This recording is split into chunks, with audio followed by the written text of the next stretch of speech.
Protest के लिए बजरंग पूनिया के साथ थे।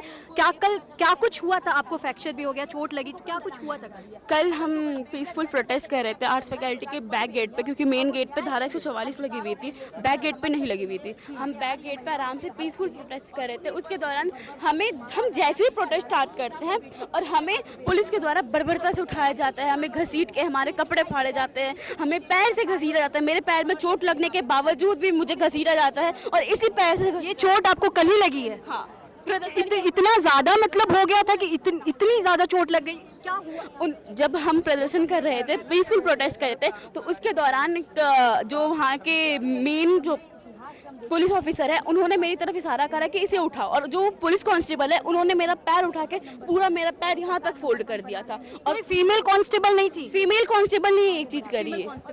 तो क्या लगता है कि इस देश में जहां बोला जाता है कि नारी शक्ति सबसे ऊपर है, नारी का सम्मान सबसे ऊपर है, आज उसी नारी को अपने सम्मान के लिए सड़क पे आना पड़ रहा है।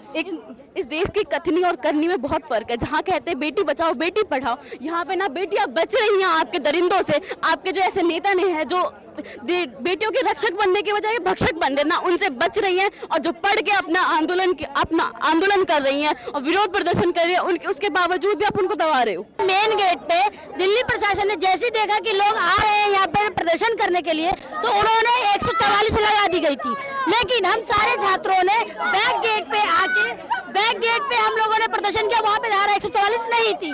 तो जैसे हम लोगों ने 1 से 2 नारे दिए ही होंगे, वो पूरी की पूरी दिल्ली यूनिवर्सिटी पे जितनी भी पुलिस थी वो सारी की सारी हम लोगों पे इस तरह से जमड़ गई जैसे कि हम कुछ अपराधी हो, हम कोई टेररिस्ट हो।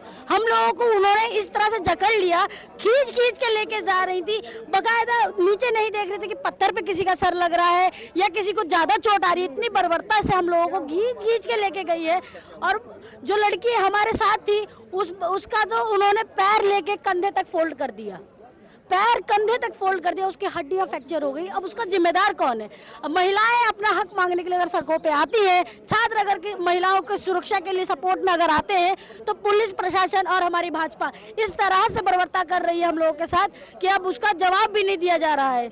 हमारे आंसू देख रहे हैं, आप उस बच्ची को देख रहे हो, छोटी सी बच्ची है, उसको कितनी चोट आई है, वो कहाँ जाएगी इंसाफ मांगने? कल रात भी दारू पी के पुलिस ने जितने भी जंतर मंतर में बैठे हुए थे उन सभी को उन्होंने मारा है, गंदी गालियां दी हैं। सारी महिलाओं को शोषण पे इस कदर हम लोगों को मजबूर कर दिया गया है कि अगर हम अपने हकों के लिए अगर थोड़ा सा भी आवाज उठाते हैं तो वो हम लोग को मारेंगे, वो गालियां देंगे। हमारी सुरक्षा का जिम्मेदार अब कौन है? सरकार भी हमारी जिम्मेदारी नहीं ले रही है, पुलिस भी हमारी जिम्मेदारी नहीं ले रही है, हम कहाँ जाएं? क्या लगता है देश में महिला सुरक्षित नहीं है? नहीं है। क्यों? मोदी जी जो हैं, जो प्रधानमंत्री हैं देश के, वो कहते हैं कि देश में जो महिलाएं हैं, महिलाओं के सशक्तिकरण या महिला सम्मान सबसे ऊपर है उनके लिए। महिला सम्मान अगर ऊपर होता तो आज आप और हम यहाँ सड़कों पे नहीं होते। महिला अगर सुरक्षित होती तो जो हमारी आबादी में 1% इंटरनेशनल प्लेयर, ओलंपिक्स विजेता विनेश फोगाट, जिनको प्रधानमंत्री कहते हैं कि आप तो हमारे ही परिवार के सदस्य हैं, वो यहाँ सड़कों पे अपनी यौन हिंसा की शिकायत लेके क्यों होती? क्यों हम महिलाएं सड़क पे होते? क्यों हम गंदी गालियां सुन रहे होते? क्यों पुलिस हमें जेलों में भर रही होती? क्यों हमें इस कदर बर्बरता से उठा रही होती? हम तो खुद ही देख रहे हैं। अब इस पे क्या मैं बोलूँ? ये महिला बहुत ऊंचे पद पे हैं, और जो बहुत नीचे से आती हैं, जिनका कोई फोर्स नहीं है, अगर उनको कंप्लेन करना होगा तो वो देश में कैसे कंप्लेन करेंगी, कैसे सुरक्षित रहेंगी? वो तो ना तब थी ना अब है। जब इतने ऊंचे ओहदे पे महिलाएं सुरक्षित नहीं है, तो नीचे जो 6-6 महीने की बच्चियां हैं, 5 साल की बच्चियां, साल भर की बच्चियां, यहाँ तक कि हमारी बुजुर्ग महिलाएं, वो तक सुरक्षित नहीं है। हम भी आए दिन सुन रहे हैं, आप भी देख रहे हैं, आप तो रिपोर्टिंग करते हैं उन सब महिलाओं की। आप खुद बता दीजिए हम कहाँ जाएं? हम तो खुद सवाल ढूंढ रहे हैं कि हम कहाँ जाएं, किसके पास जाएं? कौन है हमारी जिम्मेदारी, सुरक्षा का जिम्मेदार कौन है? जो उन्होंने गुनाह किया है, ना तो अभी तक उस गुनाह की कोई तफ्सीस की गई है, ना उसको कोई सजा मिली है। कि ये हमारे देश का गौरव है, जो प्लेयर है, जो खिलाड़ी है, हमारे देश का गौरव है। बाहरले देशों में इन्होंने झंडा लहराया है अपने इंडिया का, तो होना तो चाहिए हम लोगों को इन पे गर्व। और उल्टा कर रहे हैं इनके साथ गुस्ताखी। देखिए, हम यही कहने के लिए हैं, हरियाणा से आए हैं, हमारा नाम नीलम राणा है, भारतीय किसान यूनियन की जिला अध्यक्ष हूँ, और यही कहने आए हैं कि गुनाहगार को सजा मिलनी चाहिए।